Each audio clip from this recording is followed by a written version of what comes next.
भारत का त्यारा अफगानिस्तान में गिरकर तबाह हो चुका है। बदखशां सूबे में ये त्यारा गिरकर तबाह हुआ है। सुबह खबर आई थी कि त्यारे का कंट्रोल टावर से राब्ता टूट गया था। तभी कहा जा रहा था कि कहीं त्यारे के साथ कोई बड़ा हादसा तो पेश नहीं आ गया। अब कंफर्म हो चुका है कि त्यारा बदखशां सूबे के जिबिक डिस्ट्रिक्ट में गिरकर तबाह हो चुका है। बदखशां सूबे से पाकिस्तान की भी सरहद लगती है। ये त्यारा भारत से रूस और फिर अफगानिस्तान की तरफ आया और क्रैश हो गया। अब इस पर भारतीय हुकाम ने तो कह दिया है कि ये कोई पैसेंजर त्यारा नहीं था और ना ही ये भारत का कोई त्यारा था। इस रूट पर हमारे कोई भी त्यारे प्रवास नहीं कर रहे थे। जाहिर है अथॉरिटीज को मालूम होता है कि किन किन एरियाज में हमारे त्यारे प्रवास कर रहे हैं, कौन सा रूट वो इस्तेमाल कर रहे हैं। तो भारत ने कहा कि ये एक मोरक्को ओरिजिन त्यारा था जो इस रूट से प्रवास कर रहा था, भारत से वो उड़ा था और इसके बारे में बताया गया कि 6 लोग इसमें सवार थे।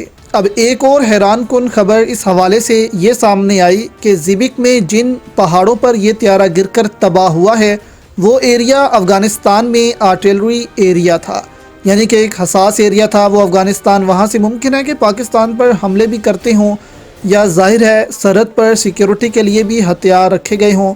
अब इस एरिया में इस जहाज़ का गिरना बहुत से सवालात को जन्म देता है कि क्या किसी गलती की वजह से अफ़गान तालिबान ने जहाज़ को हिट तो नहीं कर दिया। और कल ही अभी पाकिस्तान और अफ़गानिस्तान के दरमियान भी सरहद पर झड़पें रिपोर्ट हुई थी कि तालिबान ने पाकिस्तानी सरहद के पास पोलियो वर्कर्स को निशाना बनाया था और ये कुनर का एरिया था जहाँ पर पाक अफ़गान झड़प हुई थी और ज़बिक और कुनर आस पास ही लगते हैं। तो अभी अफ़गान पुलिस इस एरिया में इंक्वायरी कर रही है, वहाँ पहुँची है। इसके बाद ही पता लग सकेगा कि असल में हुआ क्या है इस त्यारे के साथ, इस जहाज़ के साथ। कहीं खुद ही अफ़गान तालिबान ने तो गलती से इसको अटैक नहीं कर दिया, जिस तरह इससे पहले ईरान ने भी एक पैसेंजर त्यारे को हिट कर दिया था, वो भी दुनिया में बहुत बड़ी खबर बनी थी।